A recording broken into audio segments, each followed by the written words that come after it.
Hello and welcome. We're at the track covering the Sport of Kings. Coming up, the 9-2 bet Fayrouz on song in the 7th to 9th running of the Jamaica Oaks. XTNT champion jockey Ricky Jadu lands a smart ride aboard Lord Silver in the main event at Santa Rosa Park. Plus, the weekend's 1,000 guineas in England from Newmarket and the Kentucky Derby in the USA that provides a Caribbean link in the run for the Roses. First to Caymanas Park in Jamaica. Saturday's main event, the Jamaica Oaks, the popular classic for fillies. The betting favourites minutes before post time. Number 2, Lisa's Pepsi with Philip Parchment riding. Number 3, Honey Rider, ex-champion Shane Ellis aboard. And the hot favourite, number 10, Disability Charm, Panamanian Dick Cardenas in the saddle. There's your 10-horse field. Lisa's Pepsi, the fillies Guinness runner-up, is at 7-2. 3, Honey Rider. Third in the Guinness is at 9-2. Good betting support too for number 6, Robert Hallideen's mount, My Sister at 6-1. Number 7, Fayrouz, a joint third favourite at 9-2. And number 10, the Phyllis Guinness champion, Disability Charm at 4-5. In the come box, Bran Rickman with a home stretch call. It is Honey Rider first into the lane in the 79th running of the Jamaica Oaks. My Sister is asked to close the gap toward the rail. That is Fayrouz, but it is Honey Rider out in front. Fayrouz now beginning to gather her in. Honey Rider has done a lot on the lead, and Fayrouz now looks to be benefiting from it. They run past the furlong pole, and Fayrouz strikes the front from Honey Rider. It is Fayrouz beginning to open up in the Oaks. A 16th to run. Fayrouz out in front under Linton Steadman. He looks behind him, he eases down, and Fayrouz win the Oaks by maybe 6.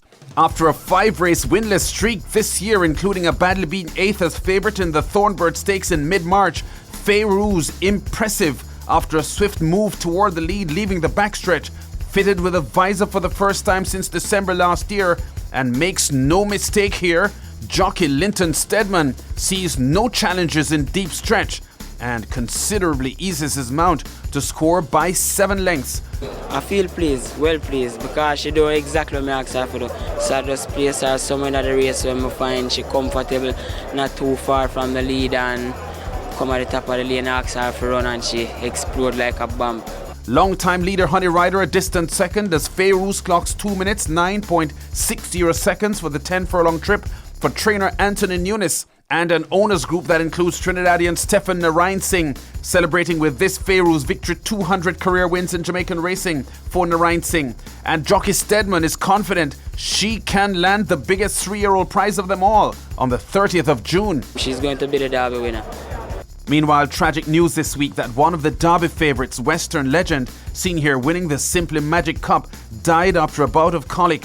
Owned by Usain Bolt's coach Glenn Mills, Western Legend fell ill on the afternoon of Sunday the 6th of May and went several hours before a vet was able to see him. He died Monday morning. Now, 24 hours later, a pledge from Supreme Ventures Racing and Entertainment Limited's chairman Michael Bernard to fill a horse care void in the industry by establishing 24-hour veterinary services at Caymanas Park. We are looking at providing some facilities for vet services that will allow for trainers and owners to call on in the event that we have issues around the clock. Bernard was speaking at Tuesday's launch of the 2018 Lotto Classic, where plans for the May 26 event were outlined, including Director of Racing Chris Almond naming last year's champion 2-year-old Marquesas and Oaks winner Fayrouz among the possible starters. The function also honoured 2 long-time track announcers, Bran Rickman, who has been calling races at Caymanas Park for 38 years, and the man he shares a commentary booth with on race days, Howard Abrams, a 40-year veteran who had started race calling at Raider Jamaica in the mid-1970s. To Trinidad and Tobago now, where the weekend's feature for horses rated 75 to 50 had the 6-year-old Madiba as a hot 6-5 favourite, but he was outpaced early in the 5.5 furlong sprint on turf and came on for third. Ace commentator Nick Cheney picks them up approaching the home turn. Mafia Man and neck in front to Lord Silver on the inside. They get away to War Brigade running in third. Madiba coming on from fourth. Crown to King Mac running in fifth. Chininsky on the outside in sixth. Strangula is seventh. They come off the turn into the stretch. And here they come.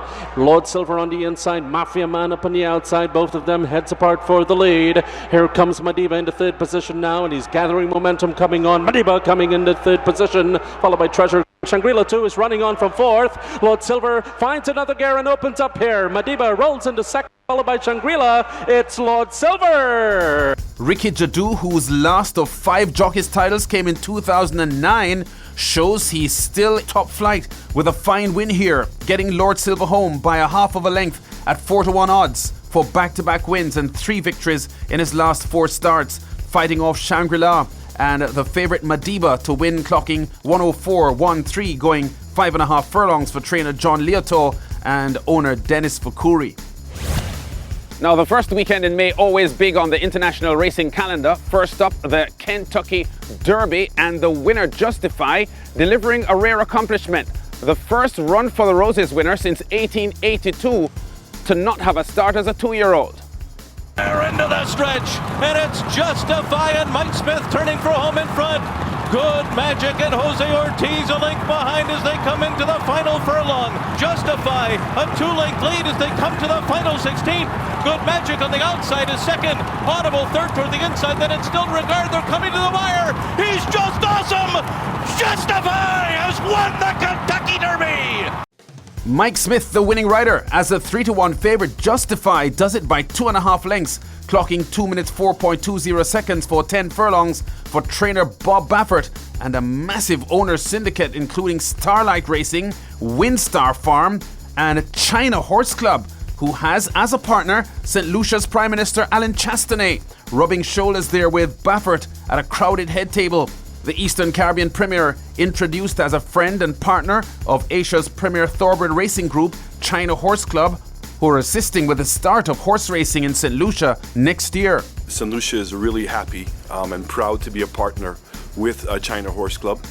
We're doing a project called the Pearl of the Caribbean. We're going to be having our first major horse race in February, and we look forward to seeing everybody down there.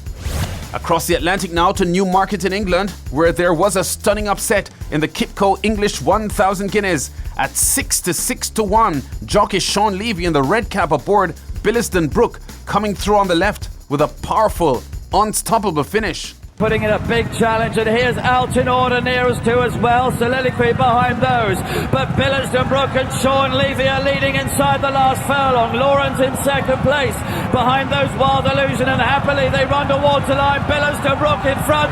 She's going to win the Kipco 1000 Guineas with Sean Levy.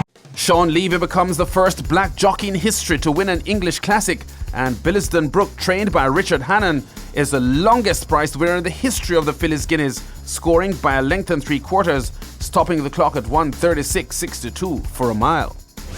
We've been at the track covering top stories and exciting races in the Sport of Kings. Check us out again next week.